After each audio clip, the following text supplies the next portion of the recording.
Diamond, he's got nowhere to run here. He's going to get caught out. He repels. Caught out. Elizabeth Eddie's there with a lantern again. Kicked in, straight away exploding. Gurp and Kevin piled the damage down, and it's an ace for fredy. There's a knock-up! Selfie dives in, gonna focus on the Reckless. The Super Hot crew might be able to push for the win.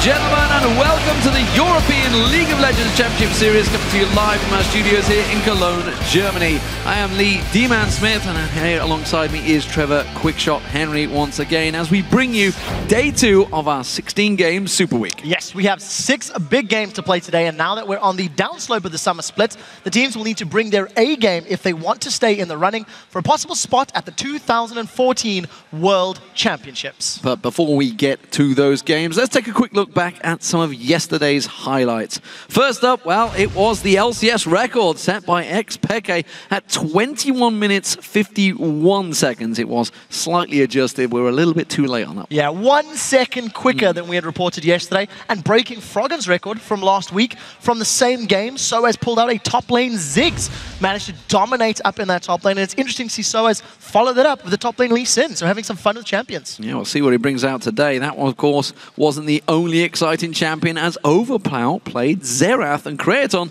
he finally picked up Tristana in Europe. So it was great to see Overpower returning to that trend of playing those slightly different mid lane champions. It ended up performing pretty well, and his team secured the win. On the same token, Creaton grabbed that Tristana for the first time in Europe, but we have seen it over in North America and in Korea. You can argue the merits of his build, but it was nice to see Europe picking up another ADC, and hopefully we can see that trend continue.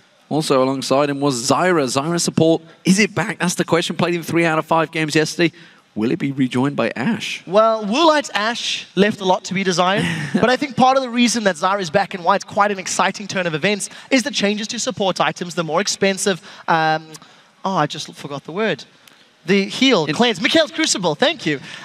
It just means that there's more options because Zyra's rushing that Leandra's Torment, doing very well with the heavy disengage alongside the likes of Nami. So new supports and hopefully, as well, seeing more options. Nami, new favorite as well. Of course, you were sending us your favorite moments from the games as the hashtag LCS big plays. So let's take a look at the top 3. First up, this was from the SK versus Gambit game. Svenskeren's flashy footwork. It came in from @Saberwolf, and he said that flash kick to make up for the dodged ward jump was very flashy. Well played, Svenskeren. This was your 3rd most talked about play. Tower was so low, no point for Gambit to do anything. Edward pops out, kicked in straight away. Soul Shackles comes out, that's going to be enough. SK went on to him, we saw the kick flash from Svenskeren, kick back to the team. They get a kill, Darren Till running behind them, but by this point, Gambit were too weak. Such a great kick, starts the animation and then flashes to make sure it's the right direction. Can't react that quick. No, nor can I. Well, the next one is also from Fnatic versus Rocket, and this features some flashy teamwork. This comes to us from @Shingeki no Momo, I think. That xPeke play, getting the kill, then taking the Thresh Express. So sneaky. This was your 2nd most talked about LCS big play. They have to back away from this one. They're looking to engage, jumping, Counter-Strike, lands on 5 members. Peke comes in, Shockwave does get himself a kill, and a lantern from Yellowstar pulls him to safety. Beautiful play by Fnatic. They jump in, xPeke flash away, gets a kill, and then just takes the lantern to safety. I said at the start, they have to back away. They didn't listen to me, and that was what you get. So Fnatic went and took that win. Then, of course, there was Shook's incredible Lee Sin mechanics versus the Super Hot crew. This came in from @NeonLol, and he said, Shook makes flashy Lee Sin play Q to a minion, W to a ward, and then flash ulti rise kick back into Froggen. This was your most talked about moment in the European LCS yesterday. So at least there's that small respite from the rest of the crew, but I think they're going to dive selfie. Oh, there is the Q, and he gets the kick onto him as well, and that is typical Shook, ladies and gents. They take the damage onto the support. The minions actually being pushed back from the turret. It doesn't matter. Alliance get the kill onto Selfie. So they did dive selfie and a lot of Lee Sin plays yesterday. You guys at home, remember to tweet the awesome moments from today's games to @LOL Esports and use the hashtag LCSBigPlays. Now it's time for a look at the table as we head into the day. Alliance have a comfortable hold on first place now with a 13 wins and 2 losses. And they're on a 6-game win streak, while SK Gaming, well, they are 3 games behind them in second place at 10 and 5. Yeah, and right behind them are Fnatic in third. They played fantastically yesterday to go 2-0, and Millennium have dropped down to 4th position with 8 wins and 7 losses. Having lost 2 out of their last 3 games, they've got to stop the rot before that gets worse. And those standings may change further as we kick off the day with the top of the table clash between Alliance and SK Gaming. Then Rockout will be taking on Millennium, and then the Super Hot crew will face off against SK Gaming. It will then be the turn of Millennium versus Gambit, followed by the Copenhagen Wolves against the Super Hot crew, and we'll close the day with the clash between Fnatic and Gambit Gaming. So for more information about the schedule, the teams and the players, head over to lolesports.com, where you can find all that and much more. Yeah, follow all of the teams on the road to the Summoners Cup, and you can vote on today's matchups. Just give a thumbs up on the schedule to the team that you think will win each matchup, and we'll check in before each game to see how each of you have voted. And to find out how you can join us here in the Cologne studio to watch the European LCS live, just click on the tickets at the top of the page. So let's head over to Twitter and let us know, which team do you think has the strongest duo lane in European LCS and why? I hate this question because it's so relative. It's so relative. But I do think you cannot deny the power of Tabzz and Nyph. Yep. They are just doing so phenomenally well. I'm also a big fan of Mr. Rolls and Kasing. I think they're a great pair, and I rate Mr. Rolls quite highly. So you guys at home, send your answers to us at LOL Esports with this time the hashtag LCS, and we'll read our favorite responses later on in the show. Now it's time for our first match of the day between Tabletop in Alliance and SK Gaming.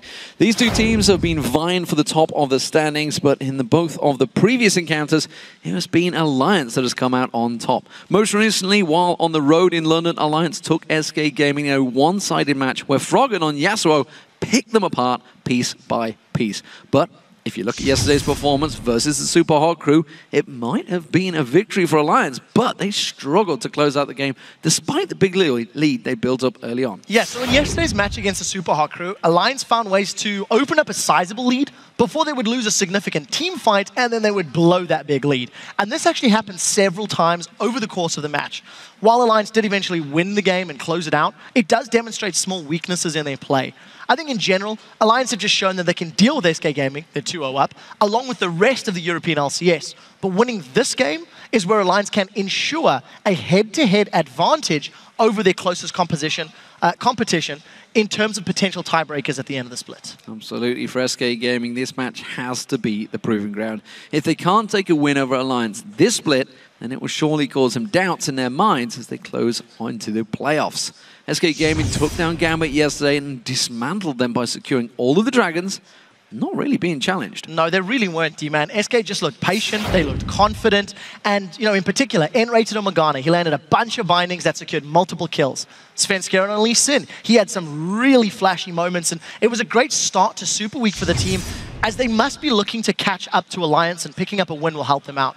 I think they're going to need to exhibit the same level of control if they want to defeat Alliance here today, and they need to deliver a strong performance against the league leaders, because if they don't, they're never going to be able to challenge for that top spot. Well, despite the 0-2 record against a very confident Alliance, SK Gaming's Jesiz isn't intimidated by his all-star opponent in the mid lane, while CandyPanda, he likes the idea of taking down the #1 team in the European LCS.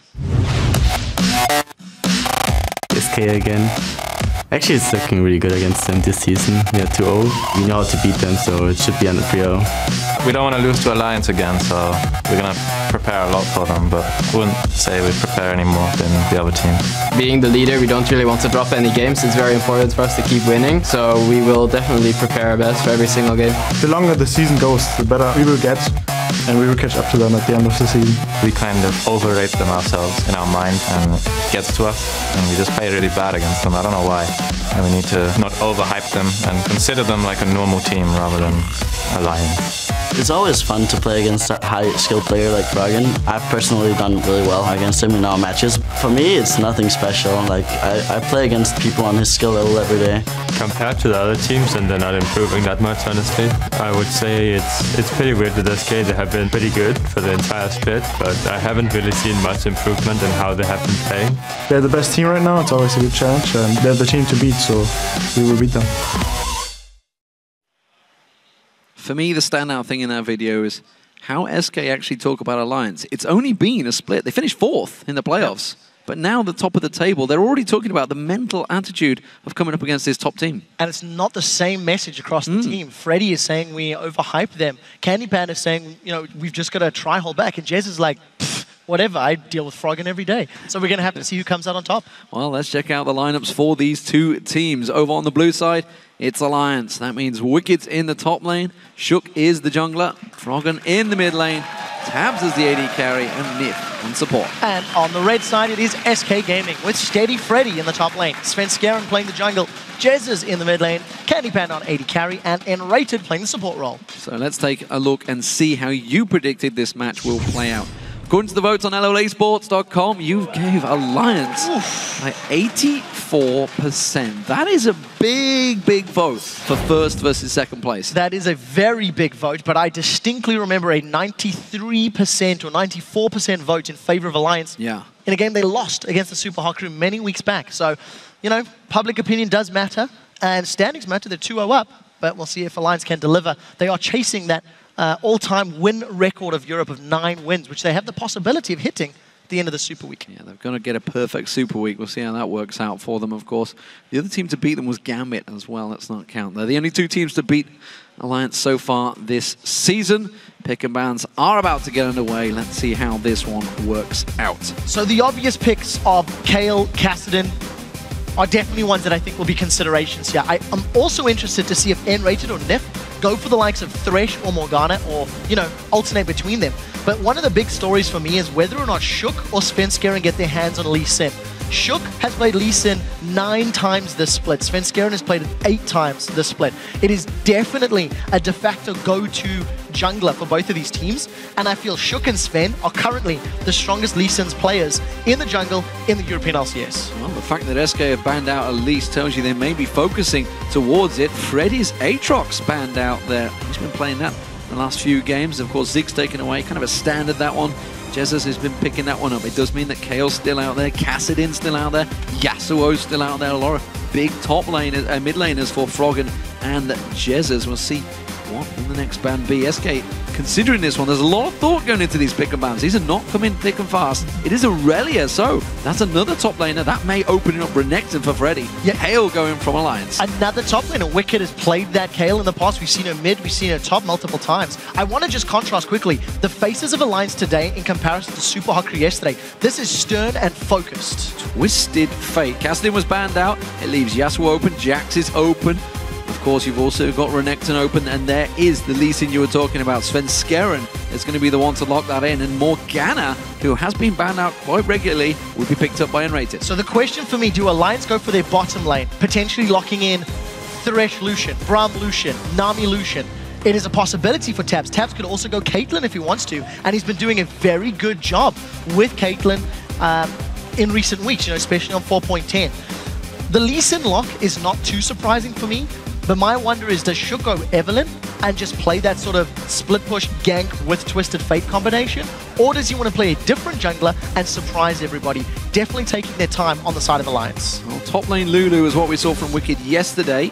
It is a possibility in there. Evelynn, you would feel, would be the fallback champion for Shook. Of course, with Ilyas being banned out. Jarvan has been picked up by a number of people, but Shook has yet to show that one as far as I remember. Yeah, you know, Shook has really been sticking to the sort of trifecta of champions. 9 games on Lee Sin, 5 games on Ilyas. This will only be his 2nd game on Evelynn if it gets locked in.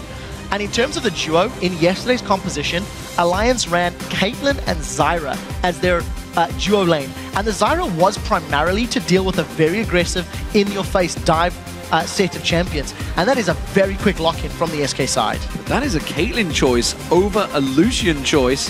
Orianna also being locked in. Maybe Jesiz thinks he can go for that record, but Kog'Maw gets picked and locked by Tabzz alongside Nami. So a lot of late game damage. There's a decent front line with Evelynn and the Lulu combination, in addition to the disengage power that Nami offers. This is something we touched on in the pregame, is how important the ability to disengage can be. What I like about Alliance's comp is they can impact side lanes very effectively with the Evelynn and the Twisted Fate combo. For SK, with Renekton, with Lee Sin, they're going to be looking to get in your face and get ahead as early as possible. Well, Fredy putting his 100% win rate on that Renekton on the line here, up against Alliance. Does give him a champion he knows full well. The question is, will they be buddy system in their jungle? It looks to me like I think that's what they're going to go with. Yeah, I mean, it definitely is something that Alliance may be slightly more inclined to go towards, and the reason I say that, if they go for the buddy system, SK has got the opportunity to try and push lanes quite quickly. With the Caitlyn and her long range very early on, she can punish towers in those lane swap scenarios. In addition to having that Renekton and Lee Sin, who are great at the early stages of the game, I feel SK are the ones with the priority to make early moves, because they're going to have a power spike at an earlier stage than Alliance will. Well, we'll see how this one works out, ladies and gentlemen. Now that you've seen the picks and bans, do you still think Alliance will win it? 84% of you did before. Tweet hashtag AllWin or hashtag SKWin to @LOL Esports.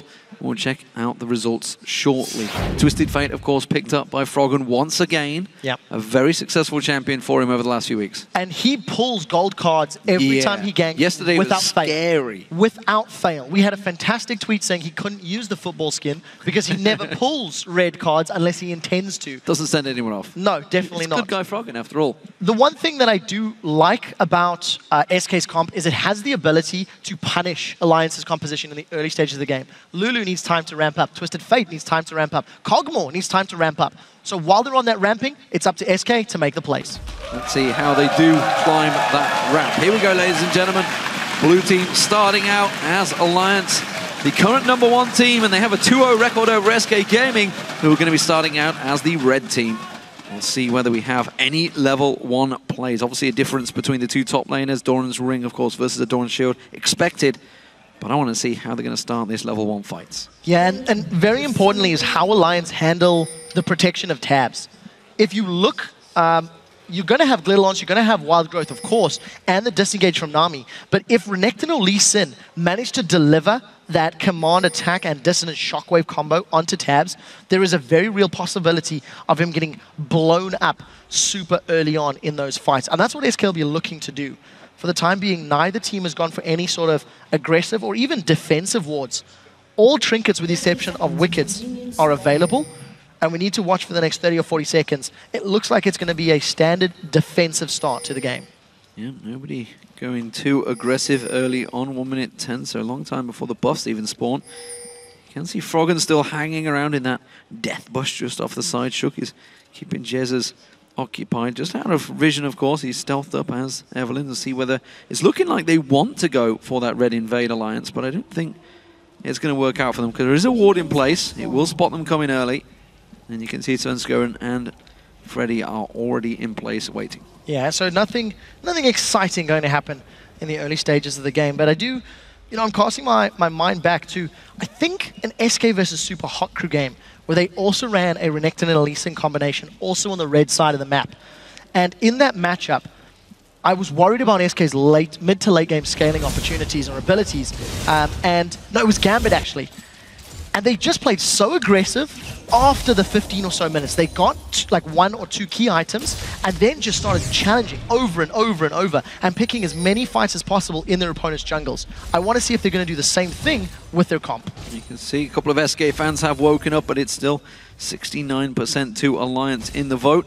So you guys feel that, of course, Froggen on that Twisted Fate have got the edge. We'll see how it works out. Nyph taking a good pilt over Peacemaker from CandyPanda there. Didn't catch any minions with it, so he just did the full max damage on him. Yeah, it's actually very important to note that Nyph and Tabzz arrived late to the lane. So CandyPanda and nRated are going to have a experience lead as well as a CS lead for these first few levels. But you do somewhat expect that. The very long range of both Morgana and Caitlyn against the lower range Kog'Maw without his Bioarcane Barrage means they can punish. They can use those headshot procs. Luckily, though, as long as Nyph has mana, he can sustain through much of that poke. Well, they know the exact amount required to make sure those CS aren't missed. And it keeps them both hitting level 2 as well. Happy to push out. Shook, of course, double buffed up, as well as Svenskeren. No early invades from them. Tabzz going a little bit aggressive and putting some good damage down on CandyPanda. Very, very good trade. Tabzz, with the attack damage bonus from Nyph and his obvious Bio-Arcane, which is now free on Kog'Maw, just gets all of the range and trades evenly. CandyPanda has burned through his potion and there's no more sustain in this lane. So if he does take more of those trades from being slightly overextended, he's obviously going to fall further and further behind. The other lanes, I mean, Jesiz and Froggen appear to just be trading quite evenly. Finally a red card from Froggen. Not sure if he wanted a gold then, but he pulled a red nonetheless. I would theorize it helped him with last hitting and farming. I'm going to give him the benefit of the doubt. I'm not sure. You're being far too gracious with these pro players. At the moment it is Jesiz, of course, with that CS lead. We'll keep our eyes on that one. I don't think Froggen's going to let him get a record, especially one that Froggen set himself the other week. But there we are, having a potential gank. No, Jesiz is going to back away. Shook coming down the bottom. CandyPanda low on health down here. Let's see if he goes for it. If he gets caught by a bubble, he could get taken down. But as long as he dodges the bubble, CandyPanda should be alright. Oh, got in the prison. That's going to be CandyPanda going now. He's going to try and get away from him. Flash comes in. Shook follows it through. And it's Nyph that gets himself first blood. And they're not over yet. So much damage onto nRated. That's flash and heal burned from CandyPanda in reply to a flash from Shook. So if Shook wants to rinse and repeat, grab himself another kill down in the bottom lane.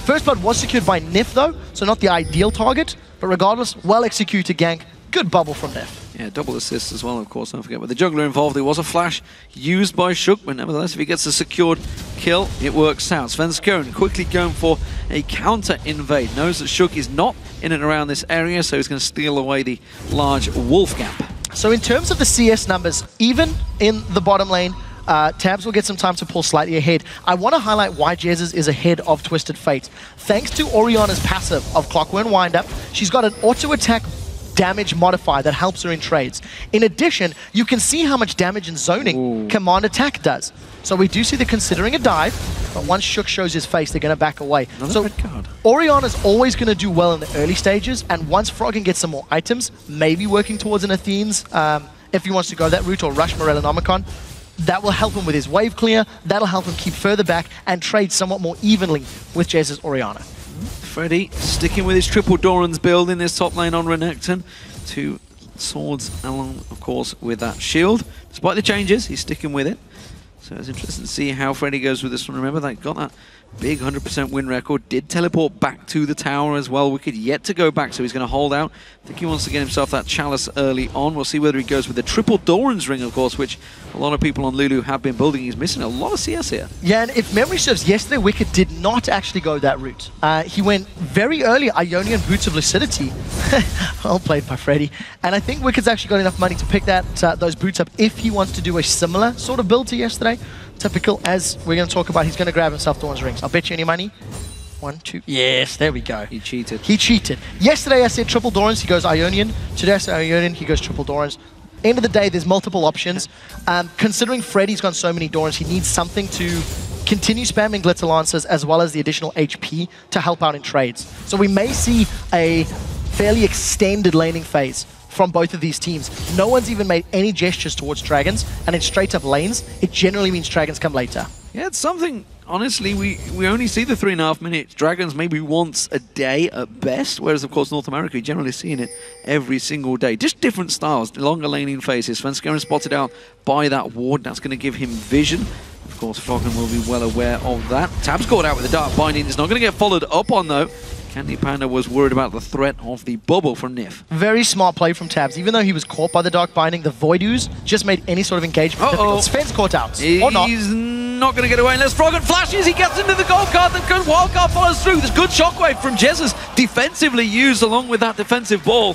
And it saves him for now. Flash used by Froggen as well as the Ghost. Yeah, so as summoner spells burned across the board. Svenskeren ends up trading flash for flash as far as Froggen is concerned. The reason that's important is if Svenskeren can heal and come back to the middle lane next time Shockwave is up, they can punish Froggen. And they also know Destiny's down. So this should allow SK to either make a play in another lane or possibly even consider making some moves for Dragon if they get an advantage in this bottom lane. Aggression from Nyph immediately gets a 90 caliber net out of CandyPanda, keeping him out of range, of course.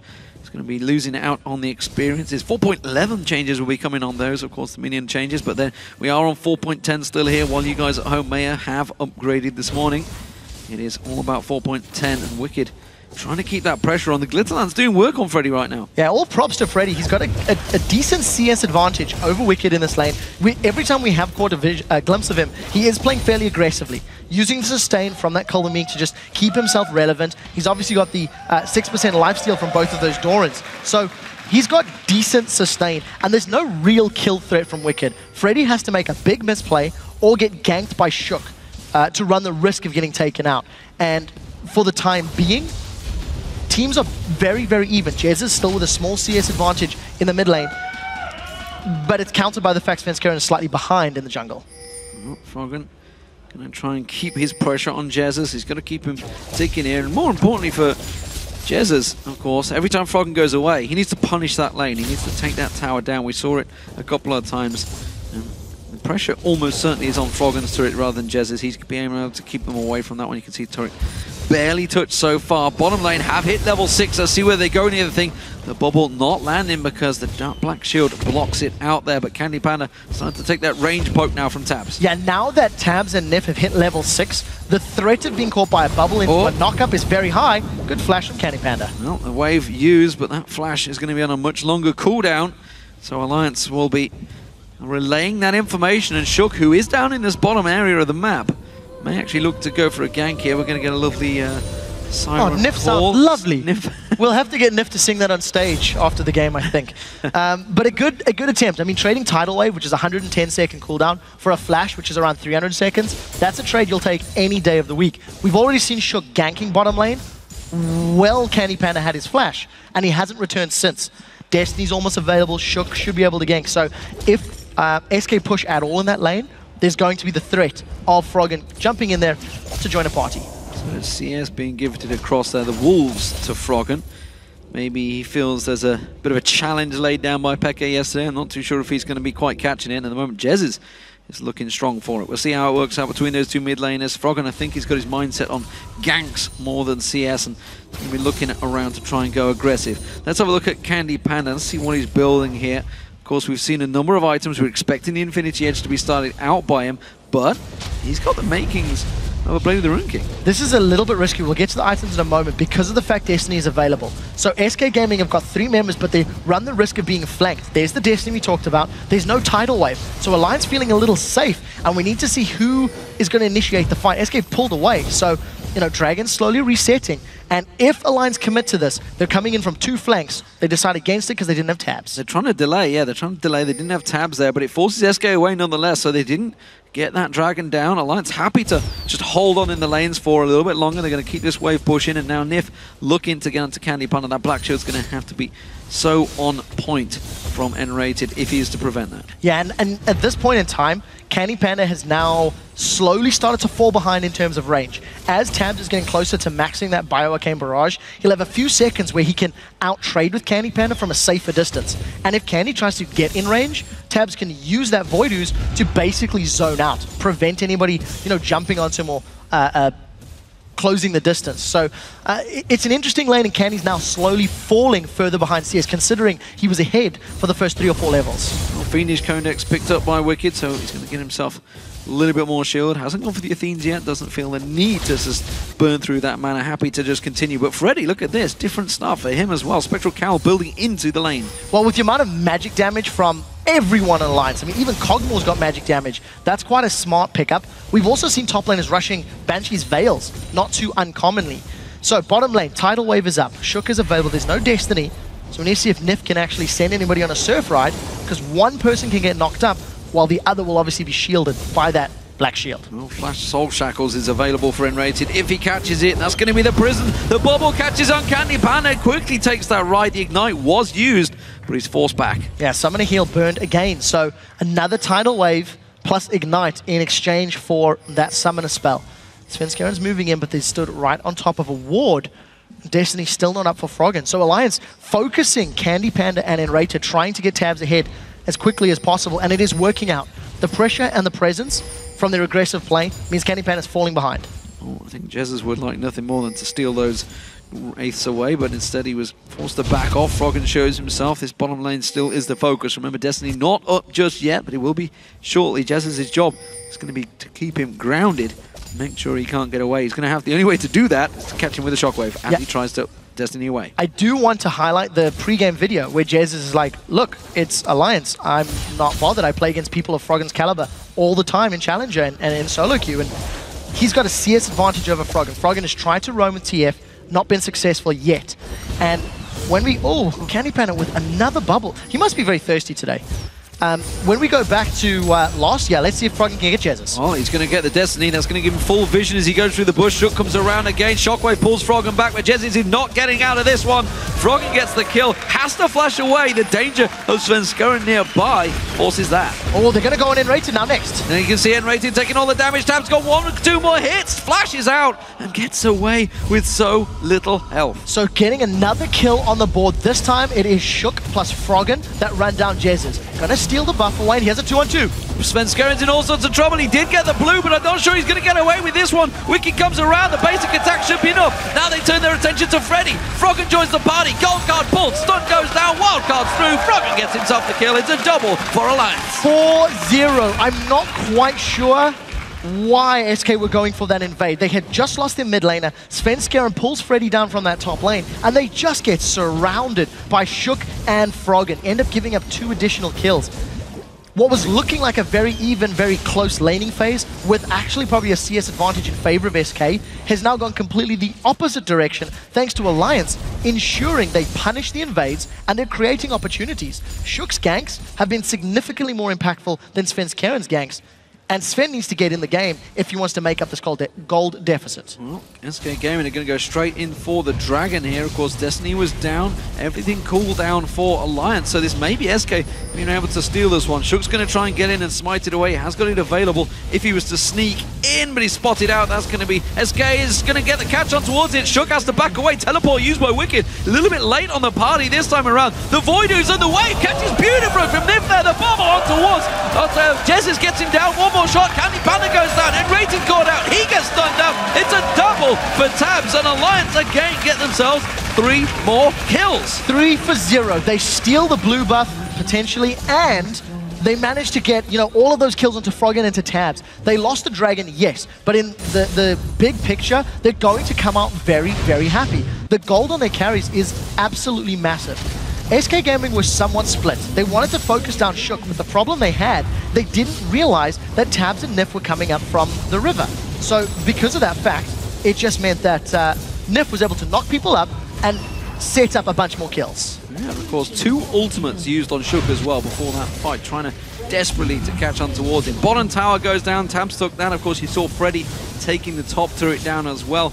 Tabzz actually very vocal in the 4.10 patch notes, talking about how, if your enemy is going for an Infinity Edge, you have to force them out of the lane. He's been doing that the whole game. CandyPanda still only got that pickaxe along with the Berserker Greaves, yet to build anything else, while Tabzz, of course, going for the Trinity Falls first. Yeah, he should be able to finish that, and he just did a moment ago. Very impressive play from Tabzz and Nyph. They played passive until they were level 4 or level 5. And as soon as they hit level 4, Nyph just kept landing key bubbles onto CandyPanda, and he was always at low HP.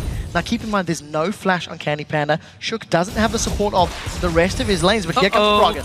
nRated in trouble, gold card pulled. He does stop the stun. I'm not sure if it's enough though. Froggen comes around, a good kick from Svenskeren should save them. But no, Shook actually throwing down his ultimate. They want to catch on towards this one. Have they got the damage? Oh, what a beautiful gold card on Svenskeren. Wild card thrown through. Svenskeren gives himself up as his life. Sacrificial lamb to save CandyPanda and nRated. Again, Alliance just force a kill. They set their sights on a target and they run that target down. With the exception of the first Destiny from Froggen not getting a kill, every single one since then has worked out in his favor.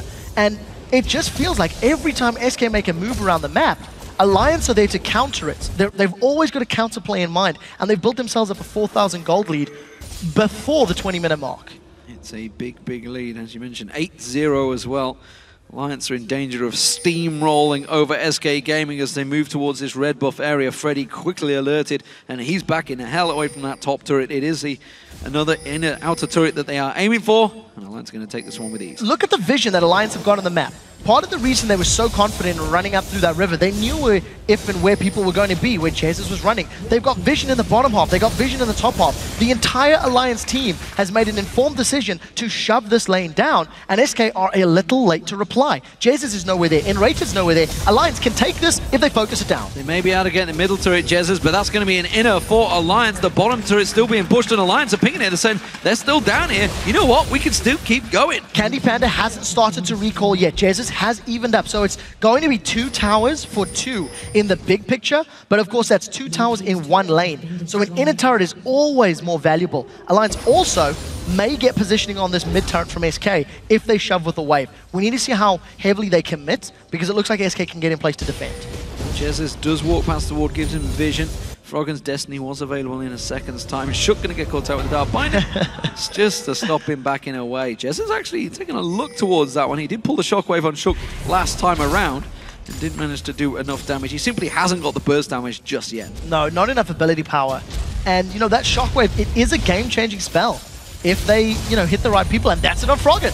It's a good land, but immediately flashed out of by Froggen. Dark Binding was wide of the mark. Of course, Froggen able to just stroll away. Yeah, that looked all too easy for Froggen. As soon as the Dark Binding was coming in, he lined up his flash and very easily repositioned to ensure that skill shot didn't connect. And you know, Froggen was down 20, 25 CS earlier. Now it's only 10. He's made up that deficit, and that's discounting the tower kills as well as the 2 kills and 4 assists that he's grabbed. He's made up quite a bit, let's put it that way. He's put himself very much in the lead in that matchup between the two. Hourglass already completed. Infinity Edge now picked up by CandyPanda. Much needed item for the AD carry as SK look to start grouping now. Of course, Dragon up in a minute and a half. We'll see whether Alliance do manage to push any objectives. We can see Froggen is going towards the top wave. He's going to clear that out. Shove some pressure on towards that top lane. Has got Destiny available if he needs to get down there. Wickd, meanwhile, his teleport's available shortly, but he's just sticking around with the rest of Alliance in the mid lane. Yeah, we need to see how it works. Look at the damage on the CandyPanda taking some big hits there. That's going to be Alliance taking this middle turret. SK not able to react. They've got to be careful. They're going too deep on that one. Tabzz taking the kick. Ace and a hole coming through. This is going to turn the damage back around. There's Froggen coming straight in. Svenskeren goes down. Shook gets the kill on towards him. Shook goes deep on that one. They can't get on towards CandyPanda. Wildcard thrown out. Froggen tries to catch it. Not going to get on there in the end, but it is. But CandyPanda finally dropped into the ultimate of Tabzz from long range, and it's a 3 for 0. 40 seconds until Dragon. It's more the mid turret they've got to worry about. Svenskeren jumps into the middle of Alliance without really having the full support of the rest of his team. Jesiz didn't even have shockwave for the fight, catches Nyph, but it's not enough. The rest of Alliance, they're on the tower. Tabzz gets him down. That's another kill. Tabzz starting to rack these up now. If you've got him in your fancy points, he is scoring like gold does for you. That's going to be another turret going down, Alliance. Now they can take this bottom turret as well. There's a big wave there for Froggen. They're just taking everything from SK. 12 to 0 in kills. Not a single reply from SK Gaming. And it's a 20-minute surrender, ladies and gentlemen. Froggen is surprised, as everyone else, as SK Gaming are decimated by the top of the table. 14 wins, 2 losses, Alliance. Unbelievable performance from Alliance. Their composition always had the ability to flank and to gank with Evelynn and Twisted Fate. And they didn't care about Renekton or Lee Sin. They punished, and they just got in the faces of SK. Not a single death on the side of Alliance. 108 in the top lane, 404 for Tabzz. What is it? 305 for Froggen. Just dominant performances overall. A 108 from Nyph as well. Those bubbles, key. Always on point. Of course, the wave following through, they caught 3 members in that mid lane. SK Gaming just had no reply. None whatsoever. SK were outplayed in the laning phase. Their strongest suit, as far as SK are concerned, is their mid to late game map movements and team-based decisions. They were never allowed to get there because they were punished so heavily by Twisted Fate, because they were punished so heavily by their Evelynn. And every single time Alliance made a move, they got a kill. There was one gank where it didn't work, and that was trying to punish Svenskeren for an invade. But every other time, top lane, river, jungle, it just all went Alliance's way. And you know, we talked about the mental edge at the start of the show. They were talking about it themselves, and you can't tell me SK were not worried about that fight, because the mental edge clearly was against them. Yeah. And now the rest of the league are going to look at that match and see Alliance getting the fastest EU LCS game, by the way. I'm pretty confident I can say that yeah, one. I think so too. 20 minutes, 58 seconds, I think it was at the end there. 21:01 officially. Crazy. 21:01 officially in post-game score. Got to wait for the Nexus to with explode a after seconds. surrender. Yeah. Cool guys don't look at explosions, but Alliance sure as hell can buy the time to look at them. That was an incredibly dominant performance. If SK did not have a mental block going into the game, they will for the next one. Because SK are a team that scrap and fight and dig in deep. You go back to the spring split, you go back to the beginning of the summer split, and they were always going to 30, 40, 50 minutes because they could, because they had it in them to dig deep and defend and fight hard. They didn't even try against Alliance. Wow, what a crazy start to the day, ladies and gentlemen. We're going to go over to the stage right now. Shox is standing by with Alliance's Wickd. Thank you very much, D-Man. I'm Nyph, your Shock supporter, joined here by the victorious Wickd of Alliance. A fast and swift victory for you guys in the first game of the day. You guys were confident going into this one, I can presume, 2-0 up already. What did you guys think after picks and bans? How did it go? Well, we got all the pick and bans we wanted. Everything went according to our plan, pretty much. And we just wanted to play it out. And then, unlike Jesiz said yesterday, they wouldn't make mistakes. They managed to make a lot of mistakes, and we got an advantage out of that. So when you have an advantage like that and the team that is second in the league right behind you and maybe one of your biggest competitors going into the end of the season and they surrender, does that give you a confidence boost somehow? So I feel like in League of Legends it's a lot of mentally, and I think SK is extremely strong, but they weren't on their game for this game. So it doesn't give a huge confidence boost, because if they had played an amazing match and had played really good and we beat them, that would give a bigger confidence boost for me, because I think they're really strong still. Well, you guys overall also seem very confident. You opting for the Lulu here in this matchup. What do you think of the current meta? How does it suit you? I think the current meta is a lot of fun right now, because a lot of 1v1s, sometimes there's jungle ganks and so on, but there's not that many 1v2s anymore, and I like that a lot. Also, I learned to hit skill shots, which is nice, because I can actually play stuff like Lulu, so it's good. Which is nice indeed. Thank you very much, Wickd. Thank you. All right, we're going to take a quick break, but when we come back, Roccat takes on Millennium. Don't go anywhere. We'll be back in 3.5.